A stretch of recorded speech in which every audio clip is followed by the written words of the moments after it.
हमारे YouTube channel Sharma study point में। और इस वीडियो में बताएंगे यहाँ पर बहुत ही इंपॉर्टेंट क्वेश्चन है आपके लिए। यूपी टेट का क्वेश्चन है। यहाँ पर देखिए क्या है। यहाँ पर क्वेश्चन लिखा है, एक आयताकार पार्क 45 मीटर लंबा है तथा 30 मीटर चौड़ा है।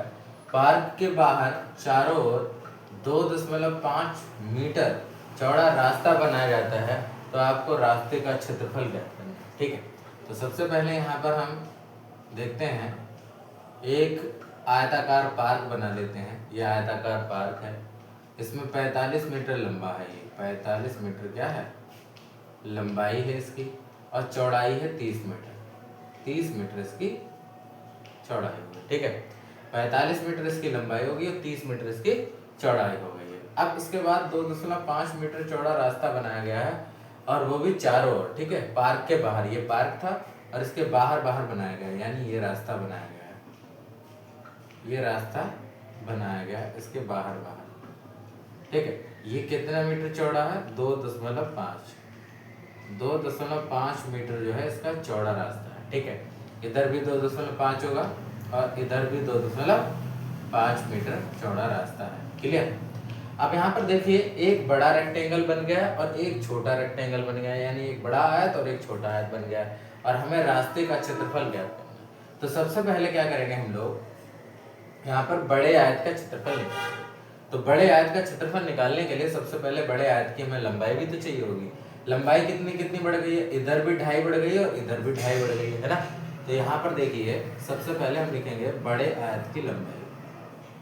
बड़े आयत की लंबाई, बड़े आयत की लंबाई, बड़े आयत की लंबाई क्या हो जाएगी, लंबाई में 45 में इधर 2.5 जुड़ेगा और इधर 2.5, 2.5 कितना हो जाएगा, 5 हो जाएगा। यानी ये 45 और प्लस 2.5, इधर 2.5 ये हो जाएगा और इधर का 2.5 हो जाएगा, तो ये कितना हो जाएगा, 5 हो जाएगा, यानी 5। ठीक है, 5 मीटर हो जाएगा। तो 45 और 5 कितना होगा, 50 मीटर लंबाई हो गई। ऐसे ही अब चौड़ाई ज्ञात करेंगे, तो चौड़ाई, बड़े आयत की चौड़ाई ज्ञात करेंगे। ठीक है, बड़े आयत की क्या निकालेंगे हम लोग, चौड़ाई निकालेंगे। तो बड़े आयत की चौड़ाई कैसे निकालेंगे हम लोग, देखो चौड़ाई भी बढ़ जाएगी, है ना। चौड़ाई कितनी है, 30 थी, तो इधर 2.5 बढ़ गई, इधर 2.5 बढ़ गई, तो कितनी बढ़ गई, 30 प्लस 5, 5 बढ़ गई, क्योंकि 2.5 इधर बढ़ गई, 2.5 इधर बढ़ गई, 2.5 इधर, 2.5 उधर, तो 5 बढ़ गई। तो 30 प्लस 5 कितना हो जाएगा, 35 मीटर। ठीक है, अब यहाँ पर क्या करना है हमें, यहाँ पर जो है आपके लिए गुणा करनी है, यानी आयत का क्षेत्रफल निकालना है। तो यहाँ पर निकालेंगे आयत का क्षेत्रफल। आयत का क्षेत्रफल क्या होता है, लंबाई गुणे चौड़ाई। क्या होता है, लंबाई गुणा चौड़ाई। ठीक है, लंबाई गुणा चौड़ाई। लंबाई है 50 और चौड़ाई कितनी है, 35।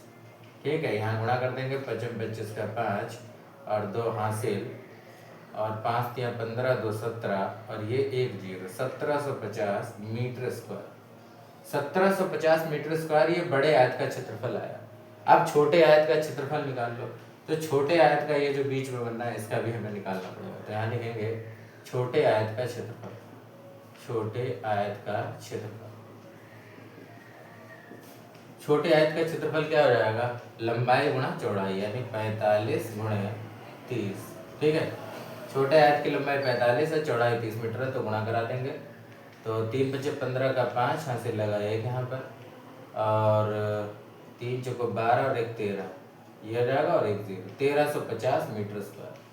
ठीक है, अब हम लिखेंगे रास्ते का क्षेत्रफल। तो रास्ते का क्षेत्रफल निकालेंगे, रास्ते का क्षेत्रफल। तो रास्ते का क्षेत्रफल निकालेंगे तो बड़े आयत के क्षेत्रफल में से छोटे आयत का क्षेत्रफल घटा देंगे, तो ये घट जाएगा 1750 metre square minus 1350 metre square. घटा दो, 0 5 में से 5 गया 0, 7 में 3 गया 2, 400। तो 400 मीटर स्क्वायर जो है रास्ते का क्षेत्रफल आएगा। कितना आएगा, 400 मीटर स्क्वायर जो है रास्ते का क्षेत्रफल आ जाएगा। तो इस तरीके से यहाँ पर इस क्वेश्चन को सॉल्व कर सकते हैं। आई होप आप ये क्वेश्चन समझ गए होंगे। Thank you for watching this video.